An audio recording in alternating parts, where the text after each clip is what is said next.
Raquel, thank you for your submission. You know your audience of adult learners, and your passion to serve them well is a key strength.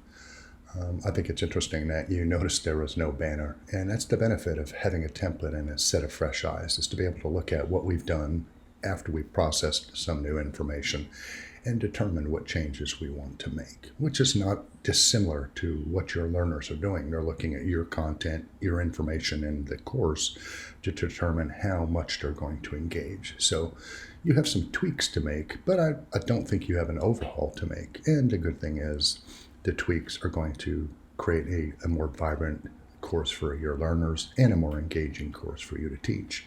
But it sounds like you've already got a good handle on what it is you want to present to your students.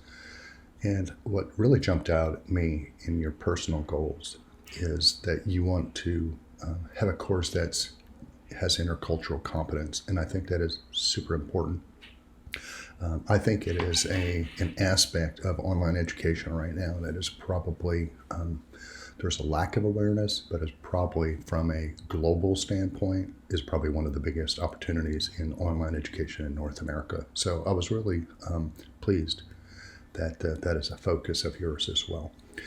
And you mentioned getting some feedback before the end of the course. I think that's extremely important. And here's one or two ways you may want to accomplish that. First, after the first week or two, I typically do a short quiz or some kind of an announcement or get feedback from them, usually in the form of I'd make an announcement and then ask what's going well, what needs work, and what's one question you want to ask. And I usually do that in the form of an announcement that they can provide feedback and hit like and reply to.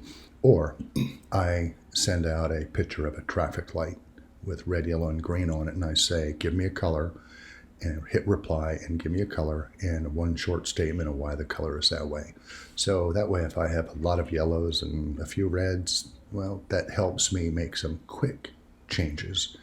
And then the students don't have to, if there's a particular area that's a stumbling block, students don't have to experience it for the entire course. I can make quick changes.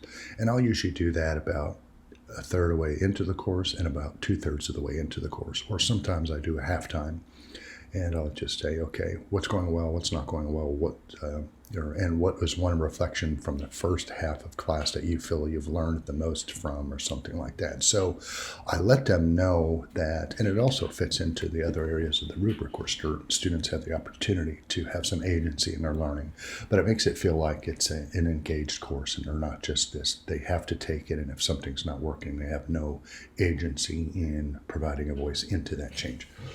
So looking at the QC TIP rubric,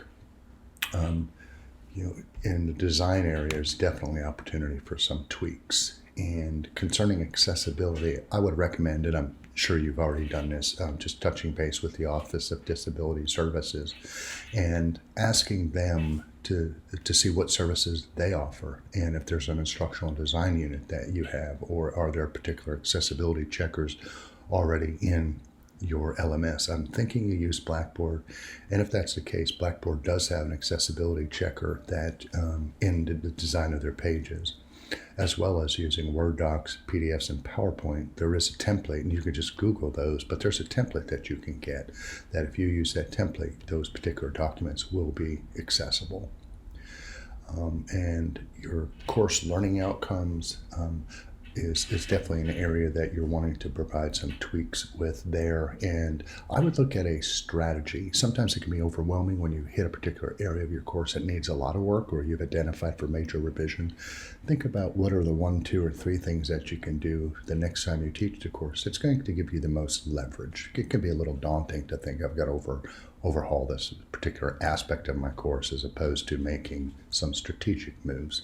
I think the strength of your teaching is you and the passion that you bring to it and your desire to have a good experience for the learners.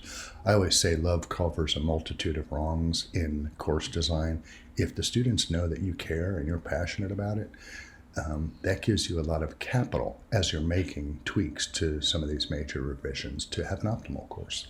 And looking at the OS CQR rubric, I think one of the leverages that you can look at is an orientation video. And I think an orientation video and or kind of a course tour will provide a a lot of improvement with just one particular artifact.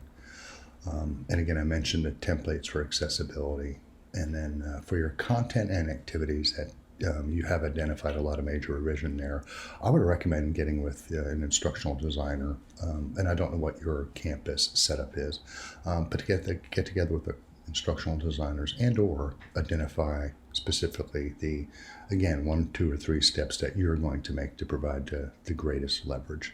And by getting iterative feedback from students on what's going on with the course, as well as looking at end of course feedback, also provides you with the components in the course that they feel are the most urgent or the most needed. So the next time you run this course after a week or two, you can get some good feedback on what the students need most right now.